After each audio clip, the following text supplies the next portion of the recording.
I'm Eric Barnes with the Daily Memphian, and welcome to Soundbites. I'm filling in today for Jennifer Chandler and really for Holly Whitfield. And today, very pleased to be talking to Chris Herrington of the Daily Memphian. We'll talk about food, we'll talk about all kinds of things. So stay with us for a conversation with Chris. So Chris, how are you? I'm doing well. It's been a while since I've been on the illustrious 10th floor of Crosstown Concourse. I know, it is fun doing it up here. It's miserable for Natalie to clean up the sound, and like we were recording a sidebar and like a buzzer was going off. We had to stop, but it's cool to sit up here versus like in a dark studio. I mean, that's way better. So this used to be my second home, not this floor specifically, but this building basically. Yeah. I think you're one of the reasons I do live in Crosstown, and I'm downstairs, and then just lots of people coming in and out from Daily Memphian that people always tell me like, oh yeah, you guys, your office is in Crosstown. I'm like, No, you just see a bunch of us. And then that was made worse when we got flooded. And so there's lots of people working. Yeah, now we don't we sort of have an office. Thanks. We're going to talk today about a bunch of stuff, but partly about food. You are now splitting your time between St. Paul and Memphis, still covering the Grizzlies, still working for us, I'm bi-coastal. I moved like 13 hours north, but a few miles closer to the Mississippi River than I had been before. So I'm on the banks of the river, in two different areas. Yeah. And very much in St. Paul, not many, because right before we started, I was like, wait a second, because people always say Minneapolis, St. Paul, you say it because of the airport or whatever. And I was like, is it Minneapolis or is it St. Paul? And you were like, it is absolutely St. Paul. I live in St. Paul. I mean, Twin Cities is acceptable because they are right next to each other. But people make it a Minneapolis assumption. And I think in St. Paul, you can take exception to the assumption of Minneapolis. In some ways, people in Memphis might take exception to the assumption of Nashville if you live in Tennessee. Yeah. Yeah. And is St. Paul, it's the less, I mean, I mean it just objectively, it's the lesser known, right? It's the smaller of the two. So the cities are twin cities. There's like the Mississippi River runs in the middle, and there's two different downtowns, but it is one metro area altogether. But St. Paul is the smaller of the two. It feels older. Yeah. Like it's almost like St. Paul feels like more of an old East Coast city. Oh, really? And Minneapolis feels more like a West Coast city. It's like, smaller versions of like Boston and Denver separated by a river. It's sort of almost that vibe to it, know? I've only been, other than the airport, which doesn't count, I've only been in downtown Minneapolis once years ago.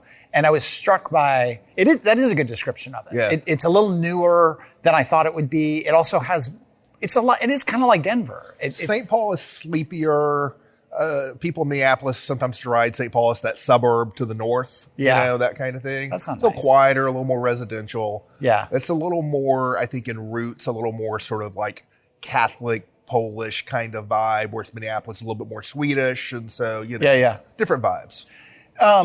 You have roots there, and a couple different. Well, you ended up doing this. Your wife got a job up there, but you all had roots up there. My wife has roots there. Okay. I have a past there. Past. Okay, that's what roots. Yeah. I'm from the Memphis area, Arkansas and Memphis, but I went to college at McAllister College in St. Paul, which is where I met the woman who would be my wife later on, Joanna.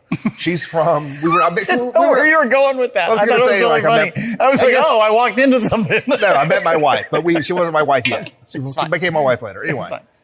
My wife's from St. Paul, and she also went to McAllister. So we went to college together. That's where we met. That's right. And then, long story, we graduated. We moved to Memphis.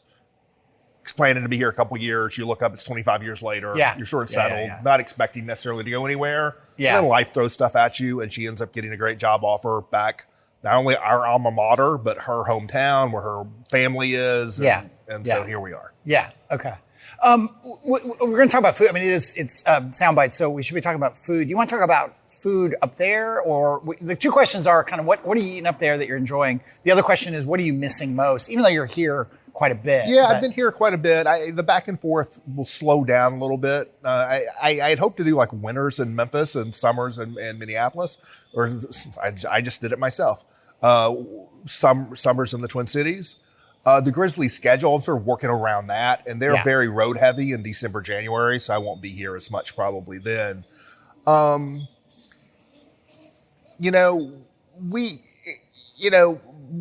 Food has been to various levels a component of my job in Memphis. Less so maybe than it was before, but it has been. I have no professional reason to eat in the Twin Cities. And so I've joked to many people that some publication in the Twin Cities needs to hire me to judge the barbecue. Ask a Memphian. Emphasis on judge. No, judge. I have no interest in spending my own money to test it out. But if you want to send me around, I'll let you know what's good. Yeah. No one's taken me up on that yet. Not that I pursued it. So, when I'm there, given the limits of both time and money, I mostly like cooking at home and eating in the neighborhood. Yeah. There's lots of places in our neighborhood we really like, that we go to. I haven't explored out as much as I want to, but there's some stuff that's on my list. The Twin Cities has the second largest Hmong population in the country. Huh. Hmong, that's Hmong. That's a South Asian ethnic group, basically. China, Vietnam, that area. So there's the second largest Hmong population outside of Los Angeles. And for years I've gone, there's a Hmong market situation with a food court and flea market kind of stuff. And you go there and you get food there. But more recently, more high-end, more fine dining Hmong restaurants have been opening. And there's one that just opened recently that was on the New York Times. They do an annual story now. It's 50 restaurants we love in America right now kind of thing. And there's this new Hmong restaurant in Minneapolis that is on that list. And my wife has been to it. I happened to be in Memphis when she went. So I haven't gotten out to that yet. There's also a restaurant there called the Awami by the Sous Chef, which is a James Beard award-winning place, relatively new, last few years. And I think it's the most prominent Native American restaurant in the country. Huh. So there's some interesting stuff like that. But in terms of local food culture, I don't want to disparage the people of the Midwest, but there's a reason why you can find Southern restaurants in the Midwest. You won't find Midwestern restaurants in the South. There's no Twin Cities themed diner here in the greater Memphis Mid-South. Yeah. South. No one's clamoring to go eat some hot dish and some walleye. But is it compared to when you lived here back in the day? I am struck when I travel.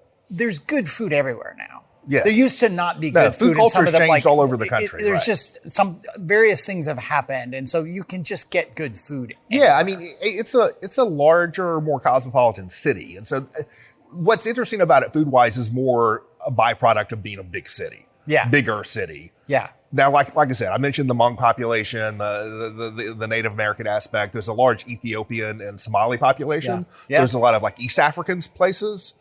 But for the most part, what's good about Twin Cities food is more a byproduct of just being a bigger place than what is specific to the place. Right. I think in Memphis, we're more than Southern food, but we also are Southern, right? And that gives a very distinctive flavor to the city. But I recently, Natalie Van Gundy has a question.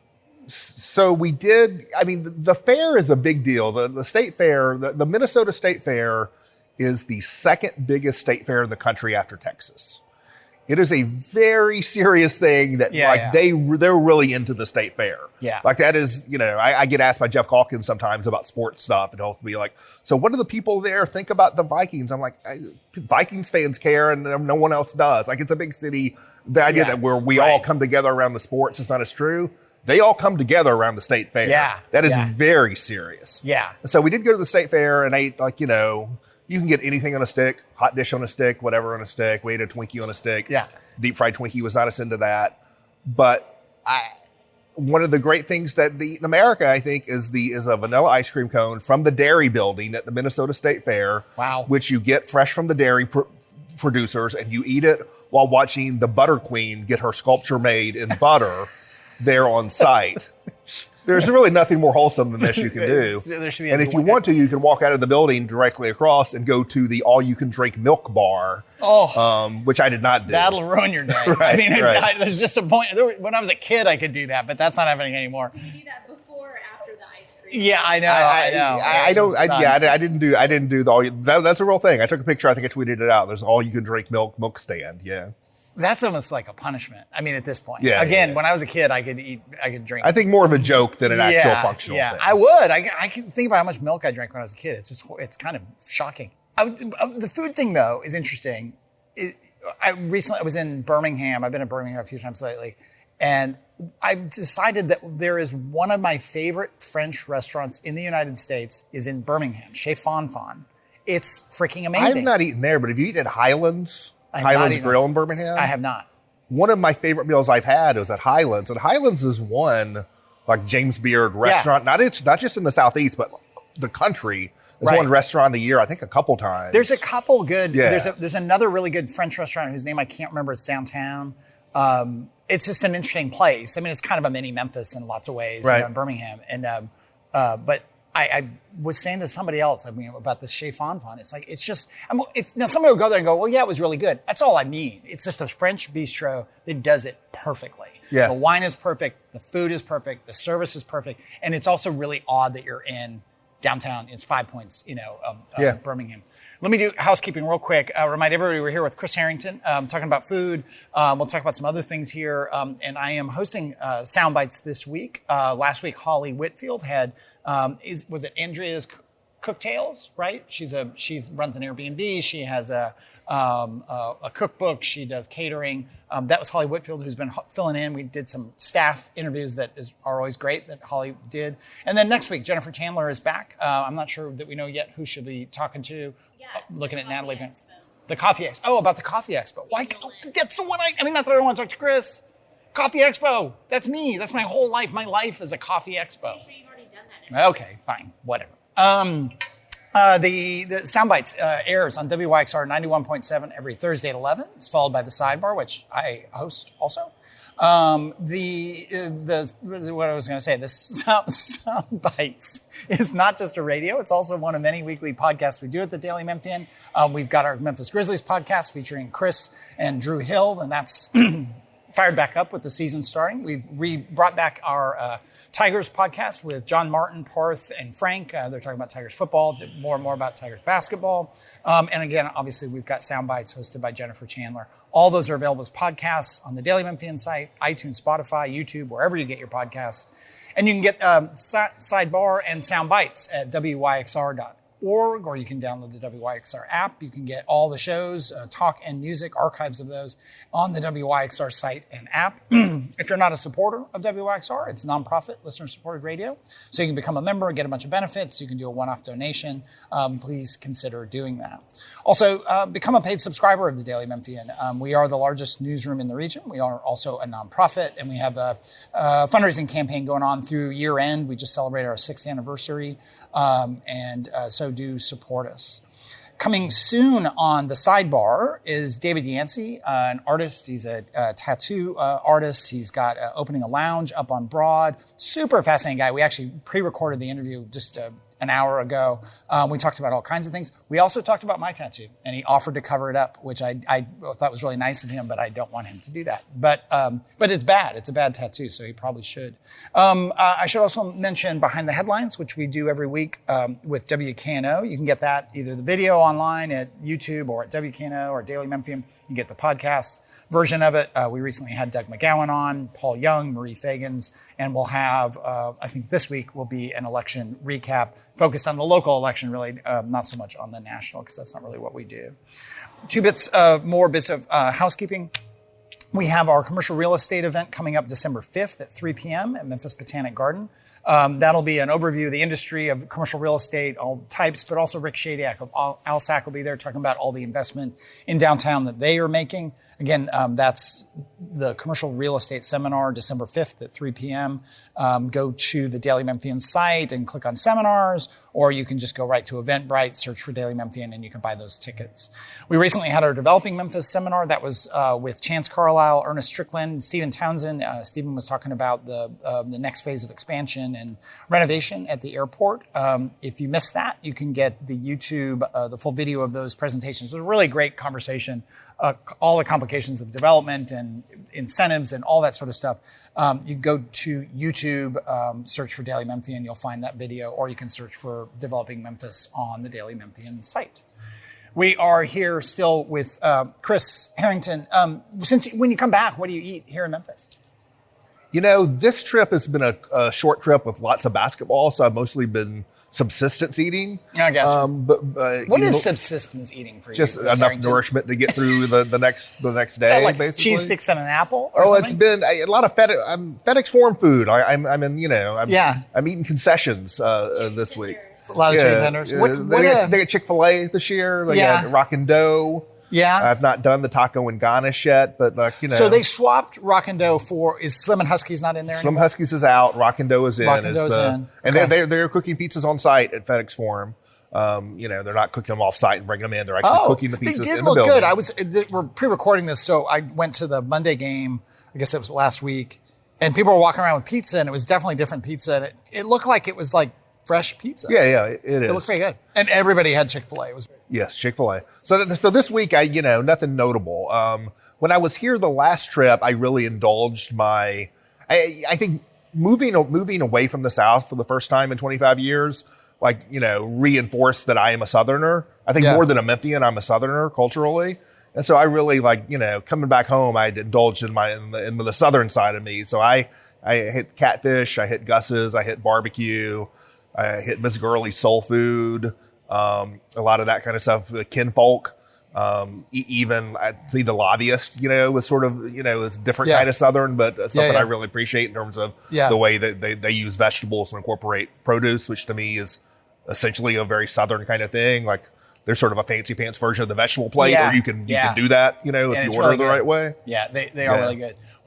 That reminds me, downtown in the Grizzlies game, we went. They brought the pizza back at Bar Hustle. I can't remember. I need to try that. It's so good. Because we had talked about it. That's how good we had talked about it, and then I was going to try it, and I think it went away around that time. They had some sort of changeover, and the bar never closed, and the coffee shop changed. So some sort of contracts expired. I don't know what. And they, Long Shot closed, but they're bringing something back there. But they brought the pizza and some other stuff. It's really good. I mean, pizza is incredible. Because the bread there is amazing that they have at Bar Hustle and at Hustle and Dough, and the coffee and all that stuff. But it's ridiculously good. We've eaten there. We've eaten there a lot in like a very short period of time. Well, that sounds like particularly good, like pregame. And it's perfect for that. I mean, I always recommend to people, not that I'm trying to keep people from spending money inside FedEx Forum, but if I didn't have to be there early for a game, I'd go to Little Betty and get slices and a Wiseacre 2 blocks away and then come to the game. It's one of our favorite things last year. Well, really the year before, because last year was such a lost season, but was Little Betty and then walk down. We kind of park there. Or now that they're open, SOB is really good too. Catherine Mary's is open 7 days a week now. I mean, I'm leaving people out, McEwen's and Majestic, and all these people will be mad at me if they listen. But there's a lot of good food there. And we actually are trying this year to do that, to make a plan. Like my girlfriend works downtown, and I can just kind of make my way there and there's nothing wrong with eating pizza in the Forum or the chicken fingers. I love the French fries. Right. But I just would rather not. I'm going to go to 35 games this year. Yeah. That's a lot of chicken fingers. No, if you can swing it, all kinds of, all the places you mentioned, like Good Fortune. Yes. You just walk right in. You don't need a reservation. You get there early. You're probably in good shape there. Green Beetle. SOB. What the slider in. I'm leaving things out. I don't mean to leave things out. You have a whole podcast on this. You write about it all the time. Your quick, 30-second non-sports, casual Grizzlies. I'm listening to sound bites, and suddenly they're talking about basketball, but they're only going to do it for 30 seconds. Take on the Grizzlies this year. So the home opener was an absolute blast. I miss them so much. They won big. It was a total party. You want opening night just to be a party, and it was a party. It was great. The most recent game they've had, as we record, was a little bit of a downer, that second home game. But the games matter. Yeah. And last season, the games stopped mattering. Yeah. And it is so much fun for me to be at games that matter. Yeah. You may walk out disappointed at the end of the night. You never know what's going to happen, but the games matter. And the second thing is, and John Morant did not play the second home game against Chicago where they lost, but it's a mild injury. John Morant is a show. It's unreal. He's an absolute show. He's not the best player in the league, but in terms of combining athleticism and improvisational flair, creativity on the fly, I don't think there's a more entertaining player in the league. And if you're a basketball fan in the city of Memphis, you get to see that, man. It's great. It's unbelievable. I mean, last year when he came back for 10 days or something like that, it was magical. And it was that reminder. And then even just he didn't play last night. Again, we're pre-recording this. He didn't play when we went last night. We'll see him later this week. But even to see him back on TV was amazing. Yeah. I mean, you're just kind of like, whoa, what did I just see? A couple other things I think that are interesting, again, is I'm not a total casual fan, but I'm not like the sports guy that obviously you are, is like the Jay Huff story is great. This guy who, gets signed to a 4-year deal is like feels like a very Memphis player. He's kind of was forgotten by his other teams. And now he's just a great story, kind of surprising everyone. This is one of the reasons I have always been an NBA partisan when it comes to sports. I'm not really a sports guy anymore. I'm an NBA guy. Yeah, I've sort of narrowed. That's funny. Yeah. I think the creativity, the space for people, for the players to show creativity on the floor in the game is different from other sports. And because it's sort of intimate, no one's wearing helmets. You can see people's faces. Only on television. There's more personality that comes through. And one of the great things about an NBA team and NBA season is like having stuff like that happen. To me, like the cult hero, the unexpected cult hero, is part of the fun of being a fan. Absolutely. It's finding the Jay Huffs of the world. I mean, last year part was fun. Was like Vince Williams was real fun. Yeah, like here's this guy who's like, worked his way up, gets the contract. Scottie Pippen Jr. Super. And he was so much fun last night, even though they lost. And there's one more I was going to mention. Gigi Jackson, obviously, this kid, this overgrown child who just exploded last year. And so it's nice to have continuity. Like, you got Ja back, you got Desmond Bay back, whatever. But it's also nice to have some new faces, some new personalities, some new styles of play. All right, you and I could talk about basketball for much longer, but we won't. You've also been doing this column on movies. You're still like people maybe have forgotten because newspaper. We're not a newspaper, but we're a newspaper. The film critic is mostly dead. It's mostly dead, right? But you're still very much a movie person, movie writer, part of the Association of Southern Movie Critics. I'm a former part-time film critic, right? Back in the day, I edited the film section of the Memphis Flyer along with other stuff. And I'm still a member of a voting film critics group, Yeah. And so my idea was no one's really going to do like full-on movie reviews for the most part anymore. Right. But to me, my idea was always, I think there's value to a local readership and telling people what's going on. And if you do it like, 800 words or whatever once a week instead of 5 800-word film reviews, like that's too much. Right. But one column a week is like, here's what's happening, here's what I think about it, here's what I know. Yeah. I think there's some utility to that. I'm someone who I believe in the theatrical experience. It's not even about the screen and the sound and all that. It's about the sense of envelopment you get in a theater. You watch things differently. And I value that. I want to promote that. Another thing that's happened, and this is around the country, and you can find trend stories around this on this in national publications, there's been a real rise in like encore screening, repertory screening, old movies coming back on the big screen. And that trend is also happening in Memphis. So I want to highlight some of that. Yeah. And then the other part of it, I think especially over the next few months, as we start getting into award season, pre-Oscar season, hopefully I'm going to have more access to things before they open here. And I can give you not full reviews, but a little bit more critical voice on some stuff as it's coming. That's been harder to do the last couple months. But I think as a member of a critics group, I'm going to start getting advanced screeners of stuff for award season that'll be coming out over the next few months. And hopefully that'll make the column even a little bit more, give it more utility. Yeah. We talk about movies. I had Craig Brewer on 6 weeks ago, something like that, which was so great, partly because, Craig's he's fun to talk to. It's interesting. Sure. But again, I keep coming back to, he talked about the struggles of getting things produced, even at his level. Right. He's done big movies, and you would think, Craig, he kind of gets to do what he wants, and he's been able to announce, right, this Hugh Jackman movie with Kate Hudson, which he talked about off the air with us, and he was very excited about it and hopeful it was going to get announced.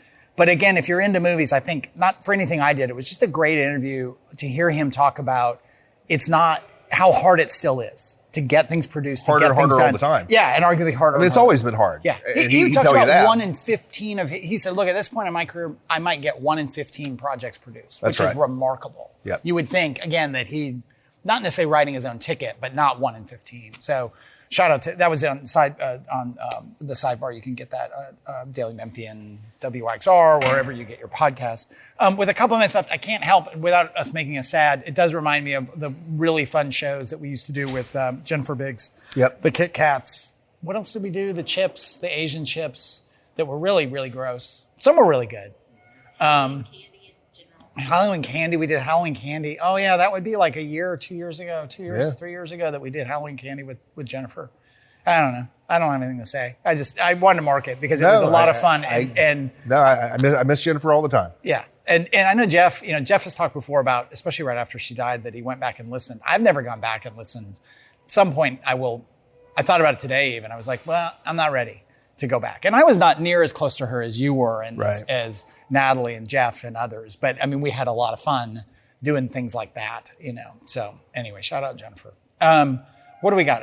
We got a minute left or so, I think. Anything else that I missed on food, on you, on back and forth? What are you listening to these days, music-wise? So when I'm driving, I do a mix of podcasts and music. I'm trying to do more music and less podcast.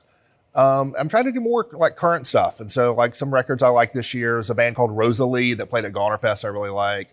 Adrienne Linker, who is the lead singer of this band Big Thief, her solo record I like a lot. There's a band called Hooray for the Riff Raff. That I'm a big fan of. And I have my 2024 playlist on Spotify that I've been fiddling with. I'm in these ruts where I'm listening to a lot of new music and then I stop listening to old music and then I go all in on old music. I mean, really old music, and I'm not listening to any new music. So I should look at your podcast. It's on Spotify, just under your name. Yeah. I don't think any of it's private, but I don't don't like promote. Come check out my playlist. But you're welcome to search for my playlist. I will. Yes. I will do that. What's the last show you went to? Last concert you went to? A college friend and I went to see Superchunk at an indie rock band from the 90s. Nice. At First Avenue in the Twin Cities. And we wanted it to be better than it was. It was not so great. Last show I saw in Memphis, well, actually I went to Goner Fest some. But other than that, I went to see Built to Spill at Growlers. I hadn't been to Growlers in a long time. Yeah. Another 90s indie band with my friend Greg Akers of the Memphis Business Journal. Shout out Greg. And that show was great. I saw them in Portland. Okay. I was out there and seeing my dad and seeing my brother and for a week working and just dealing with stuff. And they opened, it was Built to Spill, right? They opened for Yola Tango. And Yola Tango, who I'd never seen. Favorites. Which, because I remember years ago you took your daughter to see Yola Tango. Father-daughter indie rock road trip. That's We went to awesome. Nashville to see Yola Tango. Yola Tango, who I really like, was absolutely amazing. And they played a cool, I mean, they have so much different music, but they played a very cool, loud set. Then these kind of couple of quiet, and then back to this. It was it was the right set for that crowd, and Built to Spill had opened, and it was really awesome. So anyway. All right, we're out of time, right? We're out of time. Chris Herrington, thanks very much. Appreciate it. Again, you can get past episodes on Daily Memphian or WXR. And next week, we welcome back Jennifer Chandler. Thanks very much. And I'll see you next week on The Sidebar.